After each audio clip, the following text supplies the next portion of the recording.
Bonjour et bienvenue dans l'émission des lettres et racines hébraïques. Nous allons aborder aujourd'hui une nouvelle émission concernant la vie de Jésus. Précédemment, nous avons relaté des événements du début de la vie de Jésus, de sa naissance à Bethléem jusqu'à son baptême dans le Jourdain, inaugurant ainsi le début de son ministère terrestre. Avant d'entrer dans son ministère, l'Esprit va le mener dans le désert pour y être tenté. À présent, abordons justement cette tentation dans le désert. Effectivement, une fois passé par le baptême et attesté par le Père, par cette voix venue des cieux, l'Esprit le mène au désert pour y être tenté par le diable. Dans Matthieu 4, versets 1 à 2, il est écrit « Alors Jésus fut emmené par l'Esprit dans le désert pour être tenté par le diable. Après avoir jeûné 40 jours et 40 nuits, il eut faim. Voilà l'épreuve du désert, le jeûne dans un terrain hostile. Jésus fut emmené dans le désert par l'Esprit. C'est donc la volonté de Dieu de l'amener justement dans ce temps d'épreuve où il devra jeûner 40 jours et 40 nuits. Abordons le thème du jeûne justement. Le jeûne se dit tsom en hébreu. C'est un mot très beau. C'est un tsadé, un vav et un mem. Le tsadé, c'est le harpon divin. Il attire vers lui, le harpon. Et mem, c'est la matrice, c'est-à-dire le facteur d'incubation. Le jeûne joue le rôle d'incubateur, amenant la gloire quand elle est connectée à la recherche de Dieu dans la prière et à la recherche de sa volonté. Le jeûne produit des résultats. On a en nous des forces animales, physiques, alimentées par la nourriture. Grâce au jeûne, on se connecte à l'éternité. On sacrifie notre nature animale et on élève notre âme. Il est à noter que le foie, l'organe physiologique du foie, se dit comme kavod, même racine en hébreu que le mot gloire, kavod, lourdeur, koved. Le foie, kaved, l'organe du corps, est l'organe le plus lourd du corps humain. C'est intéressant de voir que cet organe est la même racine que gloire et que lourdeur. Et c'est l'organe le plus lourd du corps humain et peut-être le réceptacle de la gloire divine. En effet, un foie engorgé de nourriture terrestre, physique et psychique ne peut qu'alourdir l'homme. Libéré de celle-ci par le jeûne, vidé, il s'emplit de Dieu et donne à l'âme son vrai poids. Il faut remarquer qu'il y a un danger dans le jeûne si ce dernier ne se fait pas dans la prière, dans le Dieu véritable, car alors ce vide sera comblé par des esprits impurs. Le Messie est donc poussé par l'Esprit dans le désert. Pourquoi cela? Il porte en lui l'humanité. Israël en premier lieu, les nations par la suite. Il fait quelque part à notre place. Il nous porte en lui.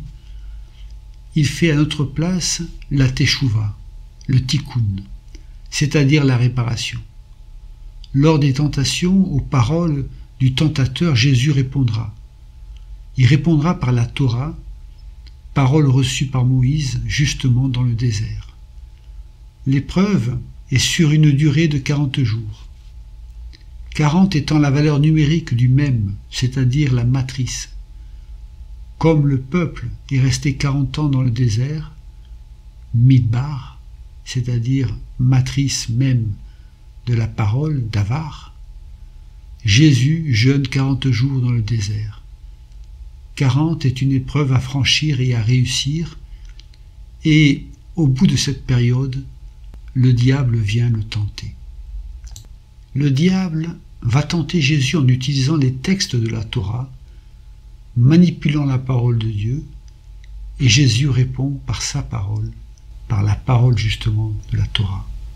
Le tentateur, s'étant approché, lui dit « Si tu es le Fils de Dieu, ordonne que ces pierres deviennent des pains. » Jésus répondit, il est écrit, l'homme ne vivra pas de pain seulement, mais de toute parole qui sort de la bouche de Dieu. Jésus a faim, le diable le tente sur sa capacité à exercer son pouvoir sur la matière, à transformer la pierre en nourriture puisque fils de Dieu. La réponse qu'il va utiliser, c'est dans Deutéronome 8, verset 3, où il est écrit « Dieu t'a humilié » en parlant d'Israël. Il t'a fait souffrir de la faim, il t'a nourri de la manne que tu ne connaissais pas et que n'avaient pas connu tes pères, afin de t'apprendre que l'homme ne vit pas de pain seulement, mais que l'homme vit de tout ce qui sort de la bouche de l'Éternel. Voilà. Le désert est le lieu où Dieu parle, Midbar. C'est dans le désert que Dieu a parlé à Moïse et révélé les lois divines au peuple hébreu. Et dans le silence du désert, loin du bruit de ce monde, on peut entendre le Dieu de notre intériorité. Oui, l'homme ne vit pas que de pain seulement. L'homme vit de la parole de Dieu. L'homme vit de tout ce qui sort de la bouche de l'Éternel. Et le jeûne, justement, c'est le moment où on ne se nourrira pas de ce qui vient du fruit de la terre, mais on se nourrira de ce qui vient du ciel, de la bouche de l'Éternel. Voilà la deuxième tentation. Le diable, maintenant, le transporta dans la ville sainte, il est écrit dans Matthieu 4, 5 à 7, et le diable le plaça sur le haut du temple, lui disant, si tu es fils de Dieu, jette-toi en bas, car il est écrit, il donnera des ordres à ses anges à ton sujet, et ils te porteront sur les mains, de peur que ton pied ne heurte contre une pierre. Jésus lui dit, il est aussi écrit, tu ne tenteras pas le Seigneur ton Dieu. Le diable donc le tente à présent sur le privilège du Fils de Dieu à bénéficier de la protection céleste. Il fait référence au psaume 91, versets 11-12, où il était dit « L'Éternel ordonnera à ses anges de te garder dans toutes tes voies, ils te porteront sur les mains, de peur que ton pied ne heurte contre une pierre. » À cela, Jésus répond, en faisant à son tour une référence, celle de Deutéronome 6, 16, « Vous ne tenterez point l'Éternel votre Dieu, comme vous l'avez tenté à Massa. » L'épisode de Massa était un épisode où le peuple se rebella et tentait l'Éternel dans le désert. Puis voilà la troisième tentation. Matthieu 4, versets 8 à 11. Le diable le transporta encore sur une montagne très élevée, lui montra tous les royaumes du monde et leur gloire, et il lui dit, « Je te donnerai toutes ces choses si tu te prosternes et m'adores. » Jésus lui dit, « Retire-toi, Satan, car il est écrit, tu adoreras le Seigneur ton Dieu et tu le serviras lui seul. » Alors le diable le laissa. Et voici des anges vinrent auprès de Jésus et le servaient. Matthieu 4, 8 à 11. Le cœur de la relation entre Dieu et sa créature est l'adoration. L'homme est ontologiquement un adorateur. Coupé de Dieu, il va adorer des idoles.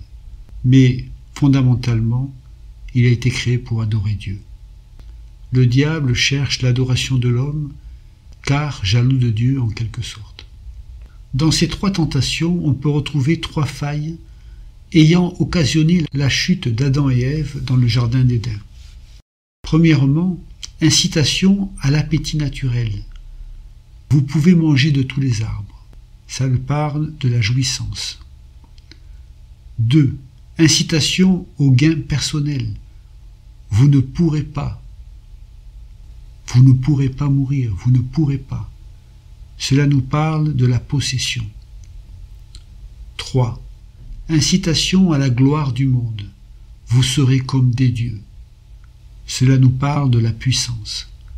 Ainsi nous retrouvons trois principes ontologiques donnés à l'homme, la jouissance, la possession et la puissance. Ces trois principes, évidemment, ontologiquement, sont rattachés à Dieu. La jouissance, c'est jouir de la connaissance de Dieu. La possession, c'est acquérir la connaissance de ce que nous sommes en Dieu. Et la puissance, c'est la force que confère la connaissance de Dieu. Dirigés vers Dieu, ces principes sont libérateurs, mais dévoyés par la chute et dirigés vers le monde, ces principes deviennent des aliénations.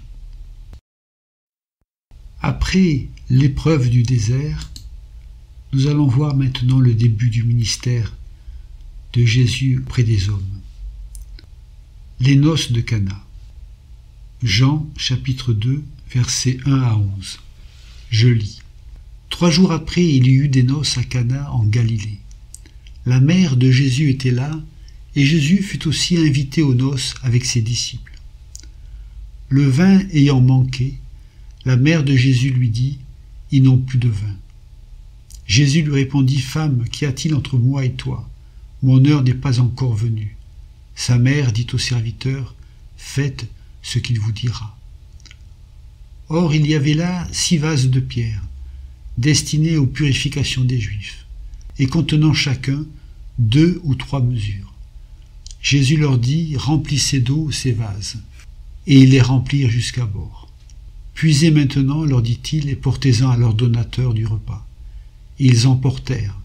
Quand l'ordonnateur du repas eut goûté l'eau changée en vin, ne sachant d'où venait ce vin, tandis que les serviteurs qui avaient puisé l'eau le savaient bien, il appela l'époux et lui dit, « Tout homme sert d'abord le bon vin, puis le moins bon après, qu'on s'est enivré. Toi, tu as gardé le bon vin jusqu'à présent. » Tel fut à Cana en Galilée le premier des miracles que fit Jésus.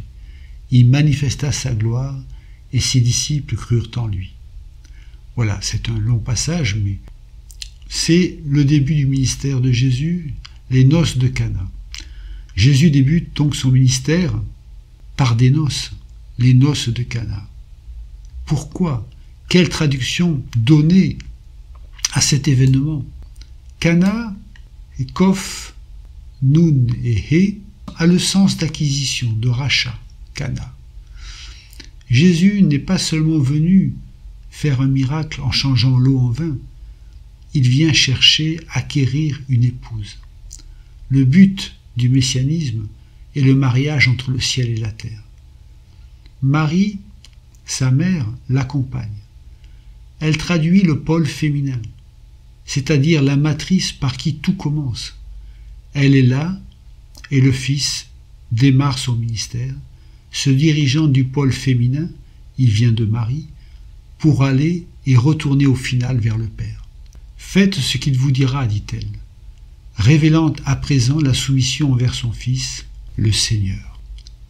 Les noces orientales duraient plusieurs jours. Le vin vint à manquer.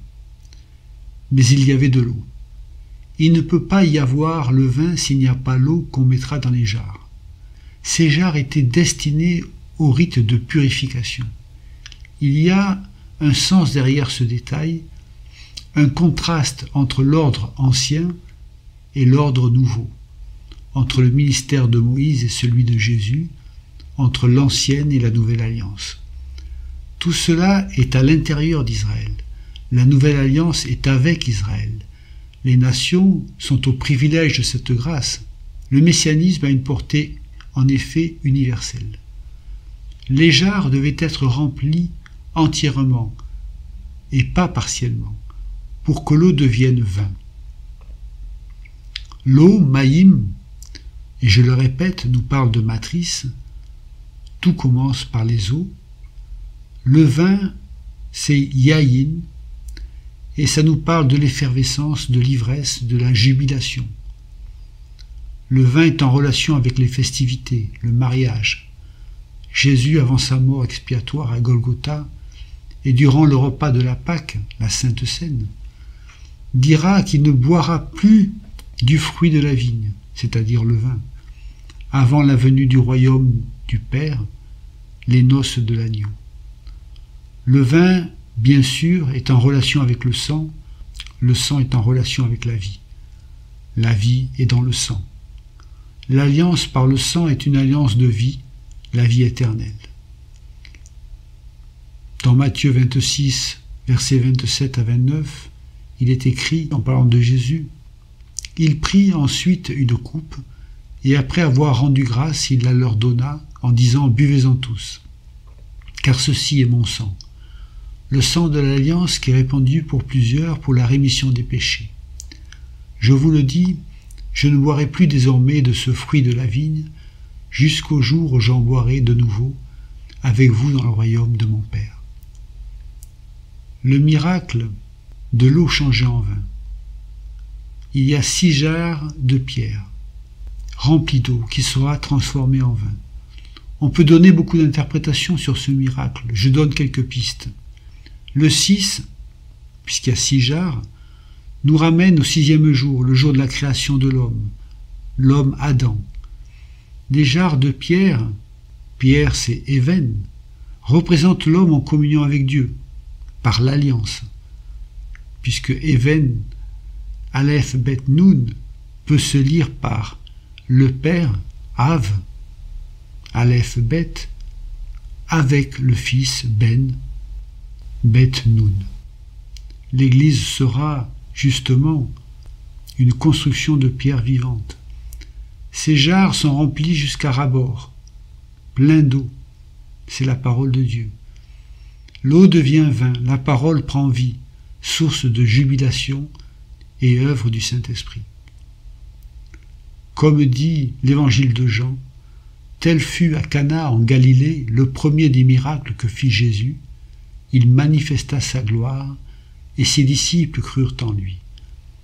Ce miracle manifesta la gloire du Christ et ses disciples crurent en lui, même si à ce stade-là, ils ne comprenaient pas grand-chose du ministère messianique. Mais ils ont vu une manifestation de la puissance du royaume et ils crurent. Voilà, l'émission se termine à présent. Que le Seigneur vous bénisse richement et à une prochaine fois.